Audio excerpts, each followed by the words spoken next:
সালামু আলাইকুম। বৃষ্টি হচ্ছে আজকে 19শে মে 2025। আমাদের কুমড়া গাছ আমরা দেখতেছি, এই যে সুন্দর কুমড়া গাছ, এদিকে লেবু গাছ আছে। গতকালকে বেশ কিছু শাক নেওয়া হয়েছিল, সেই শাক নেওয়ার পরে এখন গাছগুলো একটু কাটা হয়েছে। এখানে হচ্ছে গিয়ে আমি কম্পোস্টে আরও নতুন করে বেশ কিছু জিনিসপত্র দিছি, এগুলা মিশাইলাম। তো আলটিমেটলি এখানে কম্পোস্টিং হচ্ছে।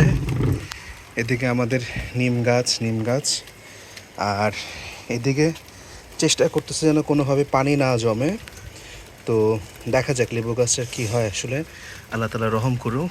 ছোট্ট করে কুশির মতো দেখা যাচ্ছে সামনের অগ্রভাগে, তো আল্লাহ রক্ষা করুক, এটা বড় বিষয়।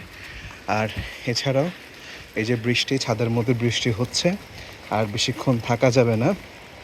তো আমি আসছিলাম ছাদ অবস্থা দেখার জন্য আর একটু নাড়াচাড়া করে দেওয়ার জন্য। তো এটা চাইলে আসলে আরও কাটা যাবে, যা বুঝতেছি কুমড়া গাছ চাইলে আর একটু কাটা যাবে। এই তো, এই হচ্ছে আপাতত আপডেট। বৃষ্টি হচ্ছে আর থাকা যাবে না। আসসালামু আলাইকুম।